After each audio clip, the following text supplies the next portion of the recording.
And speaking of a big-time win heading in the right direction, the Green Bay Packers are rolling right now, 9-3. They just dominated once again the LA Rams 36-28 in what was essentially a rematch of the divisional round from last year's postseason.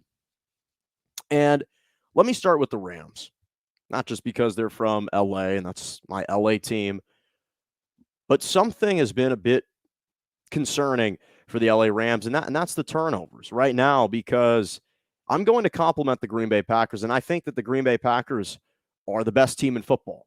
So I'll put that out there, that I think they're the best team in football right now. So it's no shame to lose at Lambeau Field, but the turnovers and the costly penalties are just continuing to just make life a lot more treacherous and difficult for an LA Rams team that just continues to inflict a lot of kind of self-inflicted wounds.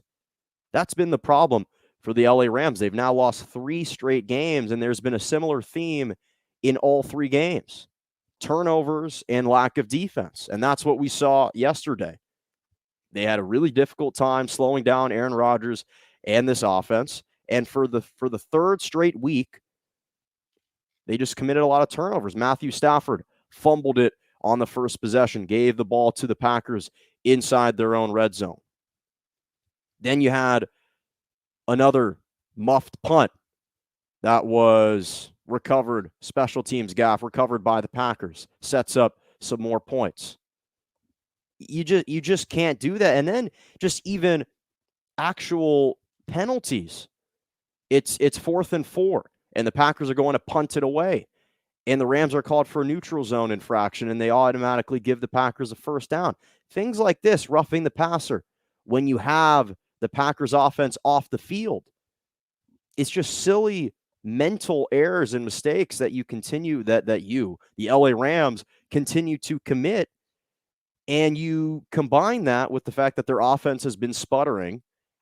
And yes, I like Darrell Henderson, but he's not the most explosive running back. He's a downhill back, which I like, but we're really starting to see the effects of Cam Akers not being with this team. And we're, more importantly, really starting to see the effects of Robert Woods after he tore his ACL. This offense hasn't looked the same. He provides a different element, a different threat, both in the seam, up the seams, and downfield. His route running is exceptional, and we're not seeing that. And unfortunately, it's leading to Matthew Stafford kind of unraveling right now. And I'm not saying that Matthew Stafford has been playing awful, but he hasn't been playing great. And don't be confused by the stats. Unfortunately, the stats don't paint the full picture for Matthew Stafford. He did not look good yesterday. Even on passes that he connected on, many of them were underthrown, or there were misplaced balls that happened to be caught. Now, obviously, he didn't get a whole lot of help from all of his receivers, who dropped a couple. Guys like Van Jefferson, who I like, the second-year pro out of Florida. He made a couple sensational grabs, but also had a couple perplexing drops where you're saying, just 1 minute ago, you made an exceptional catch, and now a couple series later, you're dropping balls that hit you squarely in the helmet and in the forehead.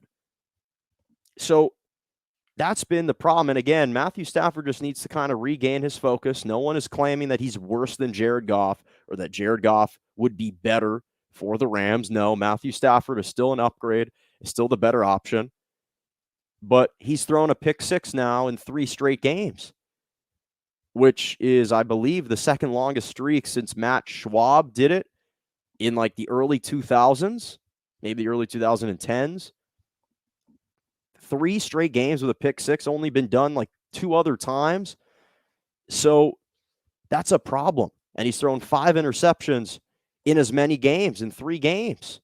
So you can't do that, especially not on the road.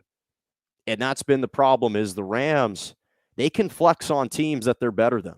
They're 6-0 against teams above 500. The problem is when they play against teams that are just as good or are better, they're 1-4 against teams with an above 500 record. Their only win coming against the Tampa Bay Buccaneers. And you certainly don't want to question the validity of that win, but you do wonder, well, was that perhaps an anomaly and an aberration given how they've looked over the last couple weeks? So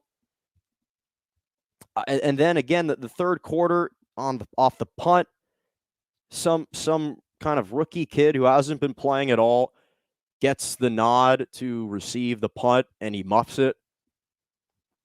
I actually didn't even think Sean McVay called a great game yesterday. There were certain moments of the game where I was looking at Sean McVay and I was saying, what's up with the play calling? When they were down by 11 points late in the game in the fourth quarter, he decided to run it with a minute left and waste away another 40 seconds as opposed to just throw a pass to set up a field goal. I'm not sure what the play call was there. That's kind of bizarre. So, again, just so many costly penalties. Von Miller roughing the passer on Aaron Rodgers multiple times. You just can't do that against the good teams, and especially on the road. And that's what we're seeing is the Rams are a good team, but they're a great team at home. They're a good team on the road, and that's a problem. Their defense is supposed to travel. It hasn't so far. They only had about 3 QB hits, a couple pressures on Aaron Rodgers. They didn't really get to him too much. And again, I said after last year's playoff loss 32-18 to the Packers that it seemed like the Rams were thinking about the jacuzzi at their team hotels last time they played these guys. And to be honest, it almost felt like at times that's what we're thinking about again because it was freezing over at Lambeau Field in Wisconsin in mid-30s. And obviously when that sun sets, it feels even chillier. But listen, if this game is played at SoFi, maybe it's a different result. But if these two teams play again at Lambeau Field, I fear the result would be the same. And again, I said this at the top of the segment that I think that the Green Bay Packers are the best team in football. I think they're the most complete team right now. And I thought that they had collected 2 statement wins. I'm willing to overlook the Vikings loss. I'm willing to overlook that. I just think in-division rivalry, Mike Zimmerman, Kirk Cousins, their season was on the line. The Packers were in town. They played up. They played up to their opponents. They played one of their best games of the year. But Aaron Rodgers and the connection and the chemistry that he has with Devontae Adams, it's like they've mastered the telepathic communication. They're just on a different wavelength. And they just understand where they each like for one another to be or be thrown the ball.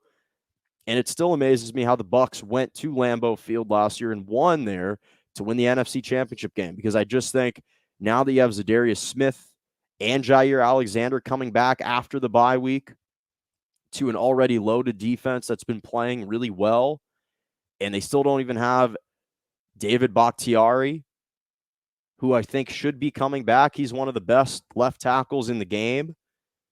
So this Packers team is really loaded.